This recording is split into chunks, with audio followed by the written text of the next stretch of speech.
Hello everyone, welcome to my YouTube channel. I am your Raghunatha R, Assistant Master, Government High School, Badavanalli, Madhugiri Taluk, Tumkur District.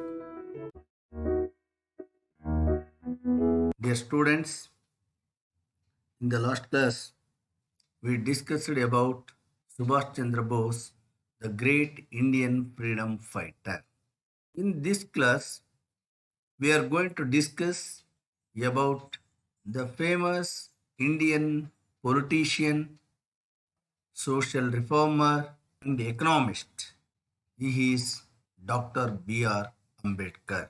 Dr. B.R. Ambedkar, also known as Baba Saheb Ambedkar. He was born on April 14, 1891. Ambedkar was born on 14th April 1891. His parents were Ramji Maloji Sakpal and Bhima Bai Sakpal. His father was Ramji Maloji Sakpal. Mother was Bhima Bai Sakpal. Dear students, Dr. B.R. Ambedkar, he strongly argued that politically freedom without social freedom is meaningless.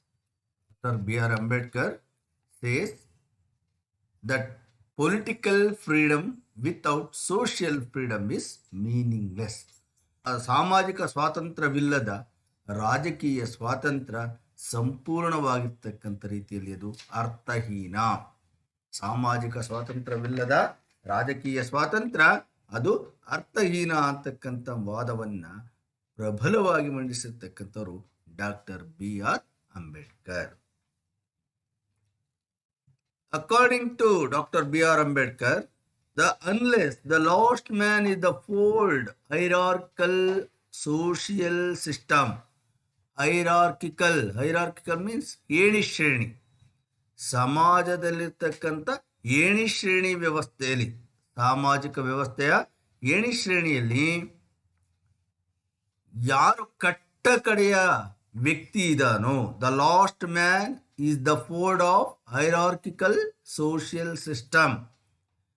ಸಾಮಾಜಿಕ ವ್ಯವಸ್ಥೆಯ ಏಣಿ ಶ್ರೇಣಿಯಲ್ಲಿ ಅಥವಾ ಸಮಾಜದ ಏಣಿ ಶ್ರೇಣಿ ವ್ಯವಸ್ಥೆಯಲ್ಲಿ ಕಟ್ಟ ಕಡೆಯ ಸ್ಥಾನದಲ್ಲಿರ್ತಕ್ಕಂಥ ವ್ಯಕ್ತಿ ಏನಿದ್ದಾನೆ ಅವನಿಗೆ ಸೋಷಿಯಲ್ ಅಂಡ್ ಎಕನಾಮಿಕ್ ಫ್ರೀಡಮ್, ಸಾಮಾಜಿಕ ಮತ್ತು ಆರ್ಥಿಕ ಸ್ವಾತಂತ್ರ್ಯ ಜೊತೆಗೆ political freedom is of no value was his argument.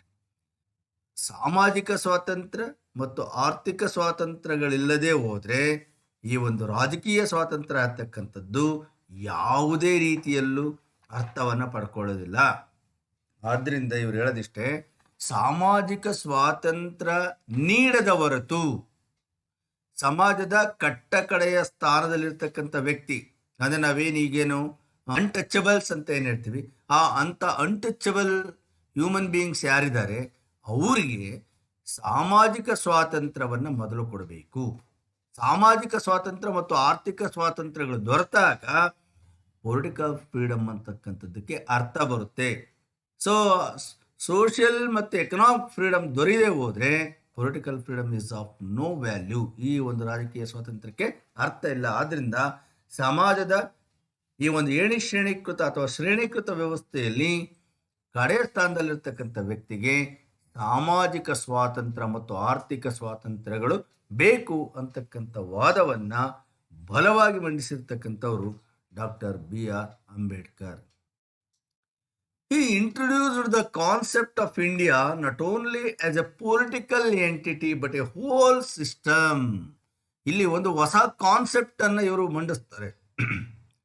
Bharat ಅಂದ ತಕ್ಷಣ ಭಾರತದ ಇವರು ಒಂದು ಹೊಸ ಕಲ್ಪನೆಯಲ್ಲಿ ಭಾರತದ ಒಂದು ಅಸ್ತಿತ್ವವನ್ನು ಹೇಳ್ತಾರೆ.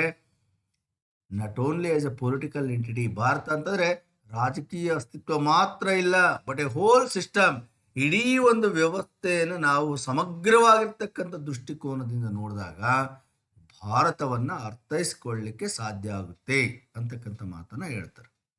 He studied the caste system. Ambedkar thoroughly studied the caste system and adopted strategies to destroy. He thoroughly studied the caste system of India. ಭಾರತದ ಜಾತಿ ವ್ಯವಸ್ಥೆಯನ್ನು ಕುರಿತು ಆಳವಾಗಿರ್ತಕ್ಕಂಥ ಒಂದು ಅಧ್ಯಯನ ಮಾಡಿದರು.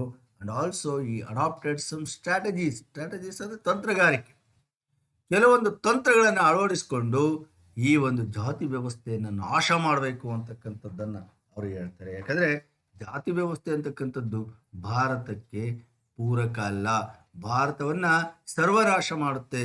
ಸೊ ಆದ್ದರಿಂದ ಈ ಒಂದು ಜಾತಿ ವ್ಯವಸ್ಥೆಯನ್ನು ದೇಶದಿಂದ ಹೊಡೆದೋಡಿಸ್ಬೇಕು ಅಂತಕ್ಕಂಥ ನಿಲುವನ್ನು ಇವರು ತಾಳ್ತಾರೆ.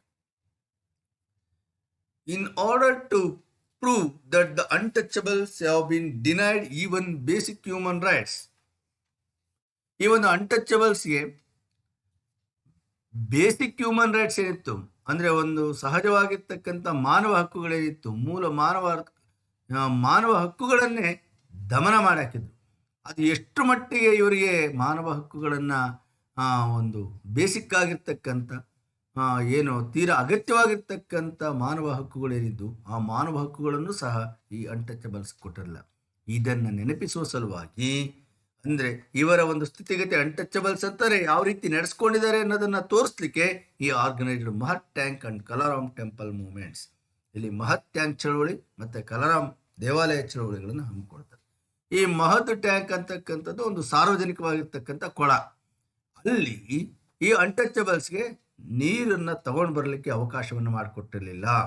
ಆದ್ದರಿಂದ ಈ ಒಂದು ಮಹತ್ ಟ್ಯಾಂಕಿಗೆ ಈ ಒಂದು ಅಂಬೇಡ್ಕರ್ ಅವರ ನೇತೃತ್ವದಲ್ಲಿ ಜನ ಒಟ್ಟಾಗಿ ಹೋಗಿ ಪ್ರತಿಭಟನೆಯ ಮೂಲಕ ಅಲ್ಲಿ ನೀರನ್ನು ತಗೊಂಡು ಬರಲಿಕ್ಕೆ ಅವಕಾಶವನ್ನು ಪಡ್ಕೊಳ್ತಾರೆ. ಅಂದರೆ ಮೂಲ ಕುಡಿಯುವ ನೀರನ್ನು ಪಡ್ಕೊಳ್ಳಿಕ್ಕೆ ಅವ್ರಿಗೆ ಅವಕಾಶ ಇರಲಿಲ್ಲ. ಸೊ ಈಗ ಪ್ರತಿಭಟನೆಯ ಮೂಲಕ ಅವರು ಆ ಒಂದು ಮಹತ್ ಟ್ಯಾಂಕ್ ನೀರನ್ನು ಪಡೀಲಿಕ್ಕೆ ಅವಕಾಶ ಇದೆ. ಅದೇ ರೀತಿ ಕಲಾರಾಮ್ ಟೆಂಪಲ್ಗೆ ಈ ಒಂದು ದಲಿತರಿಗೆ ಅವಕಾಶ ಇರಲಿಲ್ಲ.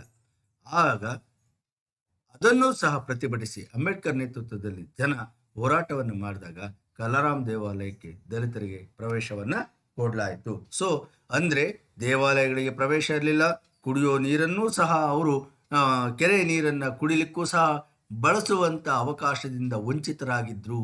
ಇಂಥ ಅವಕಾಶ ವಂಚಿತ ಜನರ ಭಾವನೆ ಎಷ್ಟಿದೆ ಅಂತಕ್ಕಂಥದ್ದನ್ನು ತೋರಿಸ್ಲಿಕ್ಕೆ ಈ ಮಹತ್ ಟ್ಯಾಂಕ್ ಮತ್ತು ಕಲಾರಾಮ್ ಚಳುವಳಿಗಳು ಬಹಳ ಉಪಯುಕ್ತವಾಗಿರ್ತಕ್ಕಂಥ ಉದಾಹರಣೆಗಳಾಗಿದ್ದಾವೆ. Dr. B.R. Ambedkar participated in all the 3 round table conferences and suggested various means to unshackle the bondages of the downtrodden communities in the Indian society. He is the only one person participated in all 3 round table conferences which were held in London. London ನಡೆದಿರ್ತಕ್ಕಂಥ 3 ದುಂಡು ಮೇಜಿನ ಪರಿಷತ್ತುಗಳಲ್ಲಿ ಏಕೈಕ ವ್ಯಕ್ತಿಯಾಗಿ ಭಾಗವಹಿಸಿರ್ತಕ್ಕಂಥವ್ರು ಅಂತಂದರೆ ಅದು Baba Saheb Ambedkar. and he suggests various means to unshackle the bondages. ಅಂದರೆ ಈ ಒಂದು ತುಳಿತಕ್ಕೆ ಒಳಗಾಗಿರ್ತಕ್ಕಂಥ ಡೌನ್ ಟ್ರಾಡನ್ ಅಂದರೆ ತುಳಿತಕ್ಕೆ ಒಳಗಾಗಿರ್ತಕ್ಕಂಥ ಕಮ್ಯುನಿಟಿ ಸಮುದಾಯ ಏನಿದೆ ಆ ಒಂದು ತುಳಿತಕ್ಕೆ ಒಳಗಾಗಿರ್ತಕ್ಕಂಥ ಸಮುದಾಯವನ್ನು ಮೇಲೆತ್ತಲಿಕ್ಕೆ, ಅವರ ಒಂದು ಸಂಕೋಲೆಗಳನ್ನು ಕಳಚೋದಿಕ್ಕೆ, ಬಾಂಡೇಜಸ್ ಅಂತಾರೆ ಸಂಕೋಲೆ, ಅನ್ಶಾಕಲ್ ಮೀನ್ಸ್ ಕಳಚೋದು.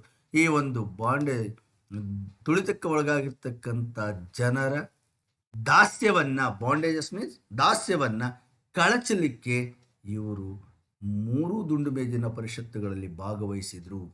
ಅಂದರೆ he participated in round table conferences for the representative of downtrodden people or downtrodden community. He was the representative of untouchable people. He participated in round table conferences and he suggested various means to unshackle the bondages of the downtrodden communities. ತುಳಿತಕ್ಕೆ ಒಳಗಾಗಿರ್ತಕ್ಕಂಥ ಸಮುದಾಯದ ದಾಸ್ಯವನ್ನು ಕಿತ್ತು ಹೋಗಲಿಕ್ಕೆ ಎಷ್ಟು ಸಾಧ್ಯವೋ ಅಷ್ಟನ್ನು ಮಾಡುವ ಸಲುವಾಗಿ, ಬ್ರಿಟಿಷರವರ ಮನಸ್ಸನ್ನು ಒಲಿಸುವ ಸಲುವಾಗಿ ಈ participated in 3 round table conferences. Differences of opinion emerged between Ambedkar and Gandhiji over the issue of development of Harijans and the leadership of untouchables. Here, the difference opinion emerged between Ambedkar and Gandhiji over the issue of development of Harijans and the leadership of untouchables. ಹರಿಜನರು ಮತ್ತು ಈ untouchable ಜನರ ನಾಯಕತ್ವಕ್ಕಾಗಿ ಇಲ್ಲಿ ಅಂಬೇಡ್ಕರ್ ಮತ್ತು ಗಾಂಧೀಜಿಯ ಮಧ್ಯೆ ಒಂದು ವ್ಯತ್ಯಾಸಗಳು, ಒಂದು ವಿಭಿನ್ನವಾಗಿರ್ತಕ್ಕಂಥ ಅಭಿಪ್ರಾಯ ವ್ಯಕ್ತ ಆಗುತ್ತೆ. ಸೊ ಹರಿಜನರ ಬಗ್ಗೆ ಗಾಂಧೀಜಿಗಿರ್ತಕ್ಕಂಥ ಒಲವನ್ನ ಮತ್ತು ಆ ಒಂದು ಅಸ್ಪೃಶ್ಯತಾ ಜನರ ಬಗ್ಗೆ ಗಾಂಧೀಜಿಯವರ ನಿಲುವನ್ನ ಅಂಬೇಡ್ಕರ್ ನವಿರಾಗಿರ್ತಕ್ಕಂಥ ರೀತಿಯಲ್ಲಿ ಟೀಕೆಯನ್ನು ಮಾಡ್ತಾರೆ. ಹೀಗಾಗಿ ಈ ಹರಿಜನ ಮತ್ತು ಅಸ್ಪೃಶ್ಯತಾ ವರ್ಗದ ನಾಯಕತ್ವಕ್ಕೆ ಸಂಬಂಧಪಟ್ಟಂತೆ ಇವರಿಬ್ಬರ ಮಧ್ಯೆ ಭಿನ್ನವಾಗಿರ್ತಕ್ಕಂಥ ರೀತಿಯಲ್ಲಿ ಅಭಿಪ್ರಾಯಗಳು ವ್ಯಕ್ತ ಆಗ್ತವೆ. In second round table conference, Ambedkar's demand for separate electoral constituencies for untouchables, it created controversies between Gandhi and Ambedkar. When he was asked separate electoral constituencies for untouchable in second round table conference, it created controversies between Gandhi and Ambedkar. Gandhiji ಮತ್ತು ಅಂಬೇಡ್ಕರ್ ಮಧ್ಯೆ ಒಂದು ಕಾಂಟ್ರವರ್ಸಿಯನ್ನು ಹುಟ್ಟು ಹಾಕುತ್ತೆ. ಯಾವುದಪ್ಪ ಅಂದರೆ ಈ second round table ಕಾನ್ಫರೆನ್ಸಲ್ಲಿ ಅಂಬೇಡ್ಕರ್ ಕೇಳಿರ್ತಕ್ಕಂಥ ಸಪರೇಟ್ ಪ್ರತ್ಯೇಕ ಮತಕ್ಷೇತ್ರಗಳು ಅಸ್ಪೃಶ್ಯತಾ ವರ್ಗದವರಿಗೆ ಅಥವಾ ನಿಮ್ನ ವರ್ಗದವರಿಗಾಗಿ ಪ್ರತ್ಯೇಕವಾಗಿರ್ತಕ್ಕಂಥ ಮತಕ್ಷೇತ್ರಗಳನ್ನು ಅಂಬೇಡ್ಕರ್ ಕೇಳಿದಾಗ ಗಾಂಧೀಜಿ ಮತ್ತು ಅಂಬೇಡ್ಕರ್ ಮಧ್ಯೆ ವಿರಸ ಉಂಟಾಗಲಿಕ್ಕೆ ಇದು ಕಾರಣ ಆಗುತ್ತೆ.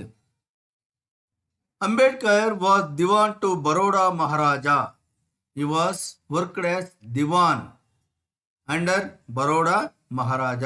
ಬರೋಡಾ ಮಹಾರಾಜನ ಕೆಳಗೆ ಇವರು ದಿವಾನರಾಗಿ ಕೆಲಸವನ್ನು ಮಾಡಿದ್ರು.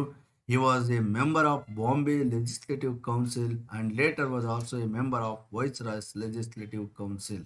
ಇವರು ಬಾಂಬೆಯ ಒಂದು ಲೆಜಿಸ್ಲೇಟಿವ್ ಕೌನ್ಸಿಲರ್ ಆಗಿ ಕೆಲಸವನ್ನು ಮಾಡಿದ್ರು. ಜೊತೆಗೆ ಈ ವೈಸ್ರಾಯ್ ಅವರ ಲೆಜಿಸ್ಲೇಟಿವ್ ಕೌನ್ಸಿಲಲ್ಲೂ ಕೆಲಸವನ್ನು ಇವರು ಮಾಡಿದ್ರು.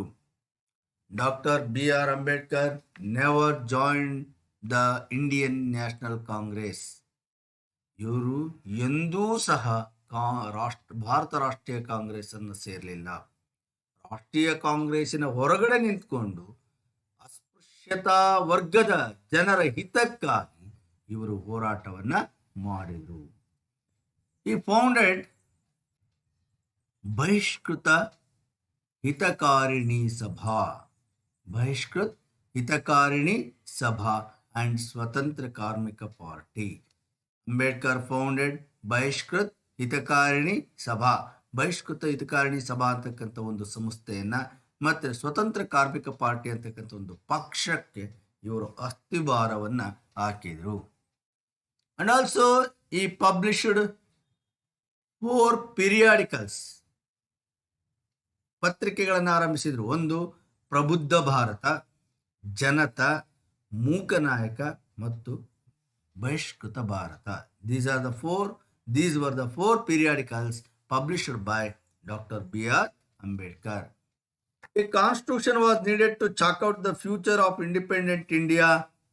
ಒಂದು ಸ್ವತಂತ್ರ ಭಾರತದ ರಚನೆಗಾಗಿ ಹೋರಾಟಗಳು ನಡೀತಾ ಇದ್ದಾಗ ಭಾರತಕ್ಕೆ ಬೇಕಾಗಿರ್ತಕ್ಕಂಥ ಒಂದು ಕಾನ್ಸ್ಟಿಟ್ಯೂಷನ್ ಅನ್ನ, ಸಂವಿಧಾನವನ್ನು ರಚನೆ ಮಾಡಬೇಕಾಯಿತು. ಅಂತ ಸಂದರ್ಭದಲ್ಲಿ ಆ ಒಂದು ಸಂವಿಧಾನದ ಪರಾಮರ್ಶೆಗಾಗಿ ಸಮಿತಿಗಳನ್ನು ರಚನೆ ಮಾಡಬೇಕಾಯಿತು. ಅಂತ ಸಂದರ್ಭದಲ್ಲಿ doctor Babu Rajendra Prasad was elected as the president of the constituent assembly. ಈ ಒಂದು ಸಂವಿಧಾನ ರಚನಾ ಸಮಿತಿಯ ಅಧ್ಯಕ್ಷರಾಗಿ ಬಾಬು ರಾಜೇಂದ್ರ ಪ್ರಸಾದ್ ಅವರು ಅಧ್ಯಕ್ಷತೆಯನ್ನು ವಹಿಸಿಕೊಂಡ್ರು. Doctor BR Ambedkar was elected as the chairman of the drafting committee. ಆಗ ಈ ಒಂದು ಅಂಬೇಡ್ಕರ್ ಅವರನ್ನು ಡ್ರಾಫ್ಟಿಂಗ್ ಕಮಿಟಿಯ ಅಧ್ಯಕ್ಷರಾಗಿ ಆಯ್ಕೆ ಮಾಡಿದರು. Doctor BR Ambedkar was elected as the chairman of the drafting committee. When he was elected as the chairman of the drafting committee, he advocated equality in the constitution and providing legal guarantee against untouchability in the constitution. He advocated equality in the constitution. ನೋಡಿ, ಭಾರತ ಸಂವಿಧಾನದಲ್ಲಿ ಸಮಾನತೆಯನ್ನು ಇವರು ಪ್ರತಿಪಾದಿಸಿದರು. He advocated equality in the constitution and provided legal guarantees against untouchables in the constitution. Bharat ಸಂವಿಧಾನದಲ್ಲಿ ಈ ಒಂದು ಅಸ್ಪೃಶ್ಯತರಿಗಾಗಿ legal guarantee ಅಂದರೆ ಕಾನೂನಾತ್ಮಕವಾಗಿರ್ತಕ್ಕಂಥ ಭರವಸೆಗಳನ್ನು ಕೊಟ್ಟರು. ಕಾನೂನಾತ್ಮಕವಾಗಿ ಸಮಾನತೆಯನ್ನು ಸಾರ್ತಕ್ಕಂಥ, ಕಾನೂನಿನ ಮೂಲಕ ಅಸ್ಪೃಶ್ಯತೆಯನ್ನು ನಿರ್ಬಂಧಿಸ್ತಕ್ಕಂಥ ಒಂದು ಅವಕಾಶಗಳನ್ನು ಇವರು ಸೃಷ್ಟಿ ಮಾಡಿದರು. The Constitution of India considered the practice of untouchability as a crime. By the effort of Dr. B.R. Ambedkar, the Constitution of India considered the practice of untouchability as a crime. Ambedkar ಅವರ ಪ್ರಯತ್ನದಿಂದಾಗಿ ಭಾರತ ಸಂವಿಧಾನ ಈ ಒಂದು ಅಸ್ಪೃಶ್ಯತಾ ಆಚರಣೆಯನ್ನು ಒಂದು ಅಪರಾಧ ಅಂತಂದೇಳಿ ಪರಿಗಣಿಸಿತು. Ambedkar became the first law minister of independent India. When India got its freedom, then Ambedkar became the first law minister. ಆಗ ನಡೆದಿರ್ತಕ್ಕಂಥ ಚುನಾವಣೆಗಳ ಆಗ ರಚನೆ ಆಗಿರ್ತಕ್ಕಂಥ ಸರ್ಕಾರದಲ್ಲಿ, ಸ್ವತಂತ್ರ ನಂತರ ರಚನೆ ಆಗಿರ್ತಕ್ಕಂಥ ಸರ್ಕಾರದಲ್ಲಿ ಪ್ರಥಮ ಕಾನೂನು ಮಂತ್ರಿಯಾಗಿ ಇವರು ಅಧಿಕಾರವನ್ನು ವಹಿಸಿಕೊಂಡ್ರು. He was inspired by the modernity, rationality and Western thoughts. ನೋಡಿ, ಇವರು doctor B R Ambedkar was inspired by the modernity, ಆಧುನಿಕತೆಯಿಂದ ಇವರು ಒಂದು ಸ್ಫೂರ್ತಿಯನ್ನು ಪಡ್ಕೊಂಡಿದ್ರು. ಜೊತೆ inspired by rationality and western thoughts, ತಾರ್ಕಿಕ ಚಿಂತನೆಗಳು, ಪಾಶ್ಚಿಮಾತ್ಯ ಯೋಚನೆಗಳು ಅಥವಾ ಪಾಶ್ಚಿಮಾತ್ಯ ಚಿಂತನೆಗಳಿಂದ ಇವರು ಪ್ರಭಾವಿತರಾಗಿದ್ದರು. He had love for the native roots. ಇಷ್ಟೆಲ್ಲ ಆಗಿದ್ದರೂ ಸಹ ಇಲ್ಲಿರ್ತಕ್ಕಂಥ ಭಾರತೀಯ ಬೇರುಗಳನ್ನು, ಭಾರತದ ಸಂಸ್ಕೃತಿಯನ್ನು ಇವರು ಇಷ್ಟಪಡ್ತಾ ಇದ್ರು. ಪಾಶ್ಚಿಮಾತ್ಯ ಚಿಂತನೆಗಳು, ತಾರ್ಕಿಕ ಆಲೋಚನೆಗಳು, ಆಮೇಲೆ ಒಂದು ಮಾಡರ್ನಿಟಿ, ಆಧುನಿಕತೆ ಇದ್ದರೂ ಸಹ ಭಾರತದ ಸಂಸ್ಕೃತಿ ಸಂಪ್ರದಾಯಗಳನ್ನು ಗೌರವಿಸ್ತಕ್ಕಂಥ ಒಂದು ಗುಣವನ್ನು ಇವರು ಬೆಳೆಸ್ಕೊಂಡಿದ್ರು. Fed up with the caste system, he left Hinduism and became a Buddhist. ಇವರು ಈ ಒಂದು ಭಾರತದಲ್ಲಿರ್ತಕ್ಕಂಥ ಜಾತಿ ವ್ಯವಸ್ಥೆ ಏನಿತ್ತು ಇದರಿಂದ ನೊಂದು ಹೋಗಿದ್ರು. ಹಾಗಾಗಿ ಈ left Hinduism and became A Buddhist which opposed caste system. ಹಾಗಾಗಿ ಇವರು ಬೌದ್ಧ ಧರ್ಮವನ್ನು ಸ್ವೀಕರಿಸಿದರು. ಈ ಲೆಫ್ಟ್ ಹಿಂದೂಯಿಸಮ್, ಹಿಂದೂ ಧರ್ಮವನ್ನು ತ್ಯಜಿಸಿ ಈ became A Buddhist. He had believed that what Marxism can bring change with bloodletting and violence, the same change would be brought about by Buddhism with peace and non-violence. ಈ ಒಂದು Marxist ಅಂತಕ್ಕಂಥದ್ದೇನಿದೆ, ಮಾರ್ಕಿಸಮ್ ಅಂತಕ್ಕಂಥದ್ದೇನಿದೆ, ಇದು ಸಮಾಜದಲ್ಲಿ ಸಮಾನತೆಯನ್ನು ತರುತ್ತೆ, ಬದಲಾವಣೆಯನ್ನು ತರುತ್ತೆ. ಯಾವುದರ ಮೂಲಕ? ಬ್ಲಡ್ ಲೆಟ್ಟಿಂಗ್ ಆ್ಯಂಡ್ ವೈಲೆನ್ಸ್, ರಕ್ತಪಾತ ಮತ್ತು ಹಿಂಸೆಯ ಮೂಲಕ ಸಮಾನತೆಯನ್ನು ತರುತ್ತೆ ಅಥವಾ ಬದಲಾವಣೆಯನ್ನು ತಂದರೆ, ಅದೇ ಬದಲಾವಣೆಯನ್ನು ಈ ಒಂದು ಬುದ್ಧಿಸಮ್ ಅಂತಕ್ಕಂಥದ್ದು ಪೀಸ್ ಮತ್ತು ನಾನ್ ವೈಲೆನ್ಸ್ ಮೂಲಕ ತರುತ್ತೆ. ಶಾಂತಿ ಮತ್ತು ಅಹಿಂಸೆಯ ಮೂಲಕ ಬೌದ್ಧ ಧರ್ಮ ಸಮಾಜದಲ್ಲಿ ಬದಲಾವಣೆಯನ್ನು ತರುತ್ತೆ ಅಂತಕ್ಕಂಥ ಒಂದು ನಂಬಿಕೆಯನ್ನು ಇಟ್ಕೊಂಡು ಈ ಬಿಕೇಮ್ ಎ ಬುದ್ಧಿಸ್ಟ್. ಅಂದರೆ ಅಂಬೇಡ್ಕರ್ ಅವರು ತಮ್ಮ ಅಂತಿಮ ದಿನಗಳಲ್ಲಿ ಬೌದ್ಧ ಧರ್ಮವನ್ನು ಸ್ವೀಕರಿಸಿದರು. ಅವರು ಮರಣ ಹೊಂದಬೇಕಾದ್ರೂ ಸಹ ಅವರ ತಲೆ ಹತ್ತಿರ, ಅವರು ತಲೆದಿಂಬಿನ ಹತ್ರ ಒಂದು ಬುದ್ಧನ ಪುಸ್ತಕವನ್ನು ಇಟ್ಕೊಂಡಿದ್ರು ಅಂತಕ್ಕಂಥದ್ದನ್ನು ನಾವು ಕೇಳಿದ್ವಿ. ಸೊ ಬುದ್ಧನ ಪುಸ್ತಕವನ್ನು ಇಟ್ಕೊಂಡಿದ್ರು. ಹಾಗಾಗಿ ಬೌದ್ಧ ಧರ್ಮದ ಮೇಲೆ ಅಪಾರವಾಗಿರ್ತಕ್ಕಂಥ ಒಂದು ಒಲವು ಅವರಿಗೆ ಇತ್ತು. The government of India has honoured doctor B R Ambedkar for his lifetime achievement by awarding the highest civilian honour Bharat Ratna posthumously. ಅಂತಂದರೆ ಮರಣೋತ್ತರವಾಗಿ, ಪೋಸ್ಟುಮಸ್ಲಿ ಅಂದರೆ ಮರಣೋತ್ತರವಾಗಿ ಅವರಿಗೆ ಭಾರತ ರತ್ನ ಪ್ರಶಸ್ತಿಯನ್ನು ಕೊಟ್ಟು ಅವರ ಒಂದು ಜೀವಮಾನದ ಸಾಧನೆಗಾಗಿ ಭಾರತ ರತ್ನ ಪ್ರಶಸ್ತಿಯನ್ನು ಕೊಡೋದ್ರ ಮೂಲಕ ಭಾರತ ಸರ್ಕಾರ ಈ ಒಂದು ದಿವ್ಯ ಚೇತನಕ್ಕೆ ತನ್ನ ಗೌರವವನ್ನು ಸಮರ್ಪಿಸಿತು. ಸೊ ಆ ಮೂಲಕ ಒಂದು ಗೌರವವನ್ನು ಸಮರ್ಪಿಸಿತು.